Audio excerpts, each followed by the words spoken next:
बिस्मिल्लाहिर्रहमानिर्रहीम। शुमरा technical TV देखने वाले तमाम मौजूद नाज़रीन मोहतरम को मेरी तरफ से अस्सलाम वालेकुम। उम्मीद करता हूँ आप खैरियत से होंगे। अल्हम्दुलिल्लाह आपकी दुआओं से अल्लाह पाक करम से मैं भी ठीक हूँ। वेलकम करते हैं तमाम दीवाने वाले दोस्तों को अपना यूट्यूब चैनल शुमरा टेक्निकल टीवी पर। दोस्तों आज की वीडियो बहुत ही मज़े की होने जा रही है, क्योंकि आज की वीडियो में हम रोटी बनाने वाले तवे के ऊपर जमी हुई चिकनाई और घी वगैरह के निशानात और जो भी काला वगैरह हो जाता है और साइडों के ऊपर ये बहुत सी चिकनाई जम जाती है, इसको हम साफ़ करेंगे और सिर्फ 20 रुपये के खर्चे के ऊपर। तो आपने वीडियो को तवज्जो से देखना है और बने रहना है वीडियो के साथ, ताकि आपको हर चीज़ की समझ आ सके। इसकी बैक और फ्रंट दोनों साइडें जो है हम दोस्तों क्लीन करेंगे और बिल्कुल न्यू के मुकाबले में आपको बनाकर दिखाएंगे, जैसे कि आपने वीडियो के स्टार्टिंग में देखा। तो ये बहुत ही इजी है, आप हर घर में आप खुद ही इसको कर सकते हैं और सिर्फ दोस्तों 20 रुपये के खर्चे के ऊपर।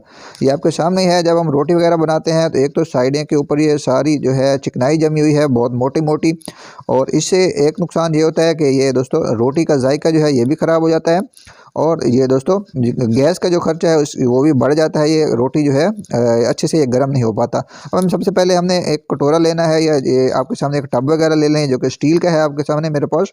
तो आप इसको स्टील का ही ले लें या कोई और आपके सामने लोहे का हो, तो जो भी आपके पास मैसर हो वो आपने ले लेना है। उसमें आपने पानी भर लेना है, और पानी भरने के बाद अगर आपके पास गैस अवेल है तो आप गैस के ऊपर चूल्हे के ऊपर रख दें। हमारे पास इस टाइम लकड़ी है, तो मैं इसको लकड़ी वाले चूल्हे के ऊपर दोस्तों रख दूंगा, चढ़ा दूंगा, और पानी को गर्म करने के लिए रखने के बाद आगे का स्टेप भी आपके साथ शेयर करता हूँ।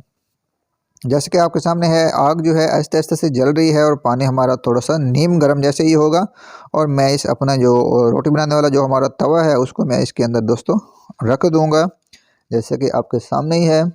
तो थोड़ा सा मैं और पानी डाल लेता हूँ ताकि ये अंदर अच्छे से इसके अंदर दोस्तों चला जाए, क्योंकि ये थोड़ा सही साइज़ का बार है। जी तो फ्रेंड, आपके सामने इसको पानी में हमने डाल दिया है, और डालने के बाद हमने किराना स्टोर के ऊपर 70 ग्राम हमने कास्टिक खरीदी है, जो कि हमें 20 रुपये में मिली है। आपको किसी भी किराना स्टोर के ऊपर इजीली ये मिल जाती है। कास्टिक सोडे के नाम के आपने इसको कहकर ले लेना है 20 रुपये का, जो कि हमें 70 ग्राम इसका वेट आपके सामने मिला है। अब पानी थोड़ा सा दोस्तों नीम गर्म हो चुका है, और हमने इसमें थोड़ा सा दोस्तों लेमन मैक्स जो साबुन है बर्तन धोने वाला वो हमने थोड़ा सा डाला है। अब हमने कास्टिक की जो पुड़िया ली थी, जो कि 70 ग्राम हमने परचेज़ किया था किराना स्टोर से, उसको हमने खोलना है और अपने इसी दोस्तों पानी में ही इसको ही डाल देना है। आपके सामने मैं इसको डालता हूँ। तो इसको आपने कोशिश करनी है कि हाथ नहीं लगाने जो आप प्लास्टिक इसके अंदर डाल रहे हैं।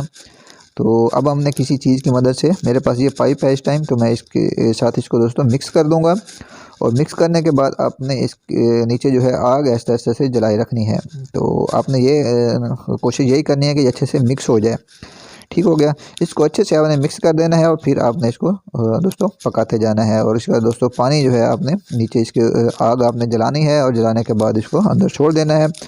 और आपके सामने बिल्कुल ही लो आंच के ऊपर मैंने इसको दोस्तों नीचे जो है आग हमने जलाई हुई है, और आपके सामने ऊपर जो इसकी मट्टी है, इसका जो कचरा वगैरह है और कालक वगैरह आपके सामने उभरना स्टार्ट हो गई है, और ऊपर जाग की शक्ल में दोस्तों ये तवे से अलहदा होना स्टार्ट हो गया। अब आपके पास इस तरह का कोई स्क्रैपर होना चाहिए, या कोई इस तरह की कोई पत्ती वगैरह, जो भी आपके पास ले लो। मेरे पास जिस स्क्रैपर है, तो अब हम इसको निकालेंगे। जो इसके ऊपर बाकी रहेगी उसको हम इसको दोस्तों स्क्रैपर की मदद से, क्योंकि ये नरम हो चुकी है, और नरम होने के बाद हमने इसके साथ दोस्तों इसको स्क्रैपर के साथ इसको उतारना है। जैसे कि आप खुद ही देख सकते हैं, इसकी बैक साइड के ऊपर ये खरीपियाँ सी बन के छोटे छोटे से इसके दोस्तों ये उभरना स्टार्ट हो गया। छोटे छोटे से ये बन चुके हैं, आपके सामने ही है, क्योंकि ये बहुत मोटी तय में थी।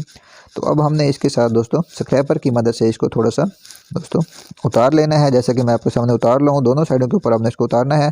और उतारने के बाद दोस्तों बहुत ही ईजी है, और ये जब नरम होगी है तो ये बहुत ही आसानी से ये उतर रही है। तो अदरवाइज़ ये ना उतरती। आपके सामने इतना सा गंद जो है इसके ऊपर से दोस्तों उतर गया है। अब इसको हमने दोबारा से इसके अंदर डाल देना है, और कुछ देर और दोस्तों नीचे आग जो है जलाई रखनी है। तो इतने में आपने अगर वीडियो को लाइक नहीं किया तो वीडियो को भी लाइक करें, और चैनल पर न्यू है तो चैनल को भी सब्सक्राइब कर दें, क्योंकि इस तरह की मज़ेदार सी वीडियो और इन्फॉर्मेटिव वीडियो जो है मैं अपलोड करता रह जाता हूँ। अब आपके सामने है, कुछ देर इसको हमने फिर रखा तकरीबन 10 से 15 मिनट। उसके बाद हमने इसको निकाल लिया है, और निकालने के बाद दोस्तों आपके सामने ही है, ये काफ़ी हद तक दोस्तों साफ़ हो चुका है। अब हमने दोस्तों लोहे वाली जो आपके सामने ये होती है बर्तन धोने के लिए, तो मार्केट में आपको इजीली ये मिल जाती है, ये आपने लेनी है, और तारों वाली, और उसके साथ आपने इसको मज़ीद दोस्तों साफ़ करना है। ये देख लें आपके सामने ही है। तो इसे आपने रगड़ करना, इसको अच्छे से दोस्तों सफाई करनी है ताकि ये इसका जो मैल वगैरह जो अभी जो रहती है कालक, ये अच्छे से साफ़ हो सके। थोड़ी सी इसके ऊपर मेहनत यही है कि आपके सामने है, अगर आप ये ऐसे करते हैं तो ये बहुत टाइम ले जाएगा। तो इससे दोस्तों ईज़िली और बिल्कुल न्यू की तरह ही ये चमक जाता है। आपके सामने है जब जो कि इसके ऊपर रहती थी, अब सिर्फ़ और सिर्फ थोड़े बहुत ही निशानात बाकी हैं जो कि इसके तारों वाली जो है उसके साथ दोस्तों ये ईज़िली उतर जाएंगे। तो चलें अब मैं इसको फ्रेश करके फिर आपको दिखाता हूँ। तो वीडियो मैंने मुख्तसर बनाई है ताकि आपका टाइम भी वेस्ट ना हो और आपको तरीका भी समझ आ सके। ये देख लें आपके सामने ही है दोस्तों, बिल्कुल ही तवा जो है हमारा फ्रेश हो चुका है। ऐसे लग रहा है जैसा कि हमने अभी न्यू लिया हो। तो आप भी इस तरह से, अगर आपके तवे के ऊपर भी चिकनाई वगैरह जम चुकी है तो आप सिर्फ और सिर्फ 20 रुपये में इस तरह से इसको साफ़ कर सकते हैं। अब दोस्त एंड में ये सवाल करेंगे कि आपने जिस बॉल में या स्टील का बॉल था उसमें आपने इसको पकाया था, उसका नुकसान हो सकता है या वो गल सकता है या उस इस तरह का कोई भी सीन नहीं है। एंड में मैं उसको भी आपको दिखाता हूँ, उसको भी दोस्तों कोई का भी थोड़ा सा भी नुकसान नहीं पहुँचा। उल्टा यो उसके अंदर जो कचरा वगैरह था वो भी साफ़ हो गया है। तो ये है कुछ चीज़ का तरीका, उम्मीद करता हूँ आपको पसंद आया होगा। आपके सामने ये बॉल भी मौजूद है, इसको भी कोई नुकसान नहीं हुआ, ये भी अंदर से दोस्तों फ्रेश हो गया है जहाँ जहाँ ये कास्टिक और पानी उसका खड़ा रहा है। आई होप कि ये आज की छोटी सी वीडियो आपको पसंद आई होगी। अगर वीडियो अच्छी लगी हो तो वीडियो को लाइक कर दें, चैनल पर नहीं हो तो चैनल को सब्सक्राइब करें और अपने दोस्तों के साथ लाजमी वीडियो को शेयर किया करें ताकि उनका भी फ़ायदा हो सके। मिलते हैं नेक्स्ट वीडियो में, तब तक के लिए दीजिए इजाज़त, दुआ में याद रखिएगा। अल्लाह हाफिज़। पाकिस्तान जिंदाबाद।